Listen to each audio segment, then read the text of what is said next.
I won't forget what you said. Trump tells Pope after Francis urges him to be an olive tree for peace at Vatican meeting, where he jokes with Melania about what she feeds the president.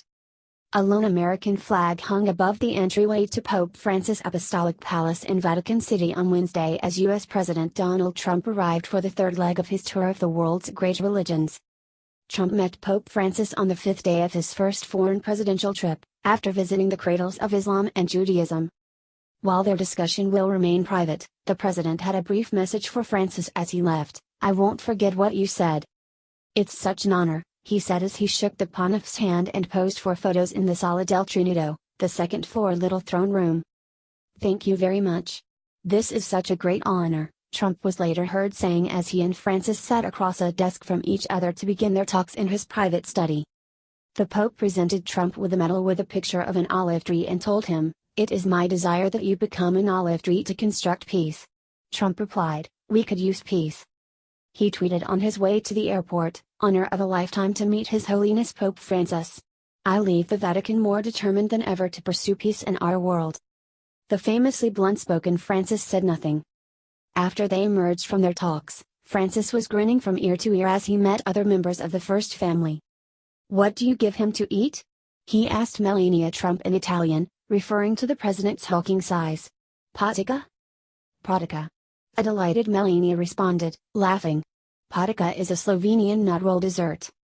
The Pope blessed a rosary in her hand before greeting Ivanka Trump and her husband Jared Kushner, along with Secretary of State Rex Tillerson and other U.S. officials. Melania followed the papal meeting with a visit to a Vatican-owned children's hospital. She told Francis, "I'm glad to visit the hospital, for the bambinos."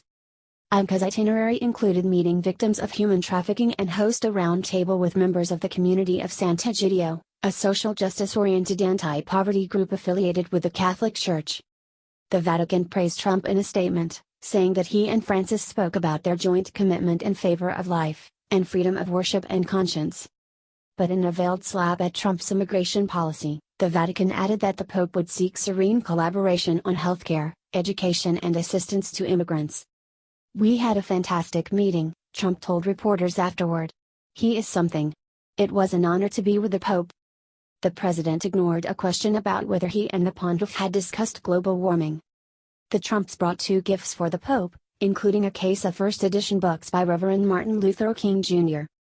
"I think you will enjoy them," he said. The president also gave him a bronze sculpture by Florida artist Jeffrey Smith, titled "Rising Above," in the shape of a flowering lotus. Francis reciprocated with a large medal crafted by a Roman artist, an image of an olive tree, a symbol of peace. "It is my desire that you become an olive tree to construct peace," he said. "We can use peace," Trump replied. "I signed it personally for you," Francis told him. "Ooh," Trump said. "That's so beautiful." The president also promised to read copies of 3 papal encyclicals that Francis gave him, one of which is his Laudato Si', a treatise about preserving the environment. The other 2 concerned family and the Gospels. The president's arrival was a pomp and circumstance affair. Stepping out of an armored SUV, the beast is too wide for some of the streets close to the Vatican, he joined First Lady Melania Trump entering the palace as a rank of Swiss guards stood at attention. "It's an honor and a great pleasure to receive you here in the Pope's palace," Prefect of the papal household Georg Genz told the president as a phalanx of cameras captured the historic moment in the San Damaso courtyard. "Thank you so much," Trump replied.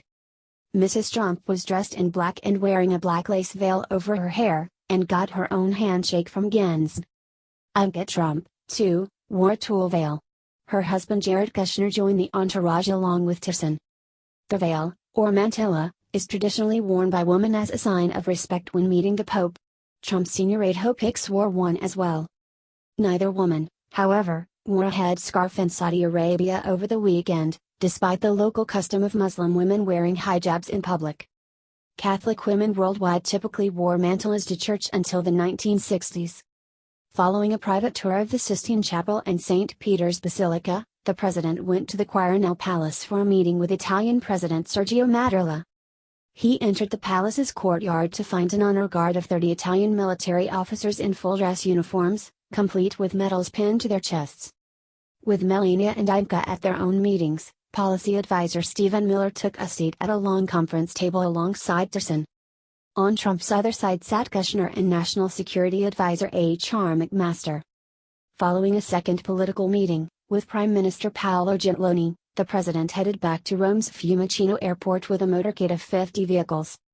In the Vatican courtyard on Wednesday, Trump walked a receiving line of 15 officials of the Gentlemen of His Holiness, an honor guard of nobility, stopping to make eye contact and shake hands each time.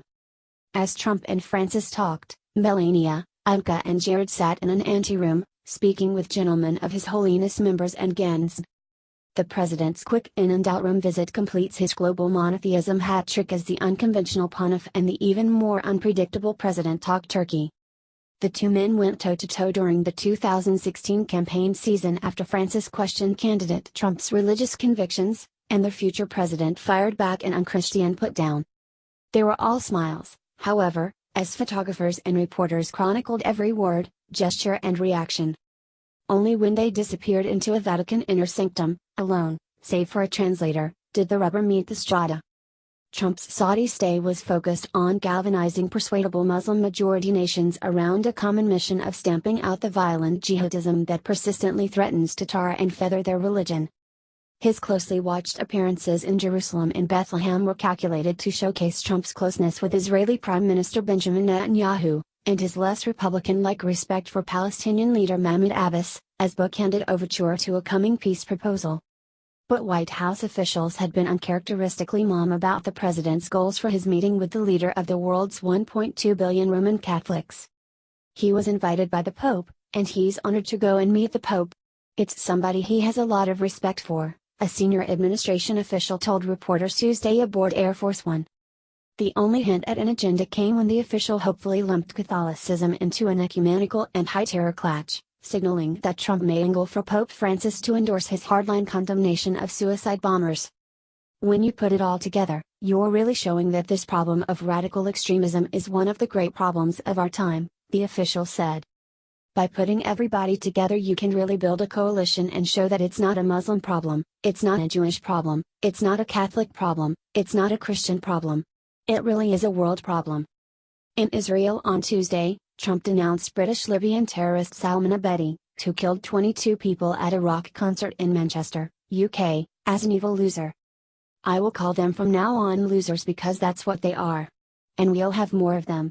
But they're losers, just remember that, he said, standing alongside Abbas at his West Bank presidential palace. Francis was far more measured, not describing the attack as terrorism, nor noting that ISIS immediately claimed credit for the carnage. His Holiness Pope Francis was deeply saddened to learn of the injury and tragic loss of life caused by the barbaric attack in Manchester, a telegram sent by the Vatican Secretary of State read, and he expresses his heartfelt solidarity with all those affected by this senseless act of violence. The Pontiff hasn't shied away from being more forceful in the past, and Trump has personally felt the sting of his verbal lash. O person who thinks only about building walls, wherever they may be, and not building bridges, is not Christian, Francis said then. The Pontiff has been a vocal advocate for aiding refugees, particularly those fleeing the violence in Syria, deeming it both a moral imperative and Christian duty to help. Trump has never been one to let an insult, perceived or real, go by without a response, and he made no exception for the world's best-known religious leader. He called Francis disgraceful for doubting his faith. In February 2016 aboard a flight home from Juarez, Mexico, the Pope pointedly criticized the then White House hopeful's improbable-sounding pledge to wall off the U.S. from its southern neighbor. O person who thinks only about building walls, wherever they may be, and not building bridges, is not Christian. This is not in the Gospel, the Pope said then. One focus of that trip had been a high-profile mass celebrated on the U.S.-Mexico border, a move that enraged Trump.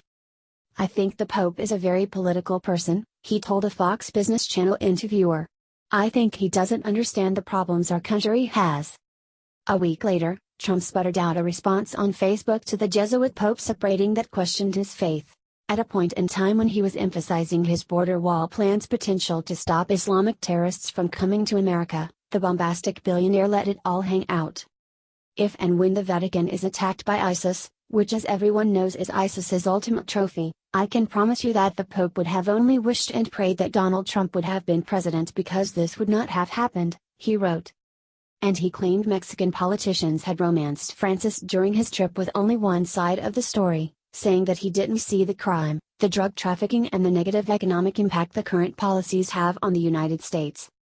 For a religious leader to question a person's faith is disgraceful, Trump added in a dramatic hammer blow.